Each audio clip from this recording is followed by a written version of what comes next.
Ramai juga yang masih ragu-ragu nak buka akaun Gap sebab takut tak dapat emas fizikal.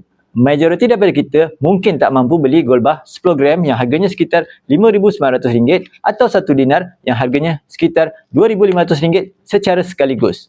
Di sinilah akaun Gap sangat membantu. Anda boleh menabung serendah RM100 saja.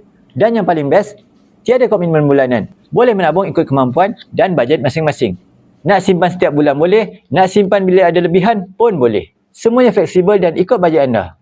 Lama-lama gram emas terkumpul dan bila dah cukup, anda boleh tukarkan kepada emas fizikal. Sama ada dinar atau jongkok emas. Semuanya boleh. Sebenarnya, fungsi utama akaun Gap ni adalah untuk bantu kita menabung emas. Sikit-sikit sampai cukup gram yang kita nak. Contohnya, kalau target nak keluarkan gold bar 100 gram, kumpul je dulu dalam akaun Gap sehingga cukup 100 gram.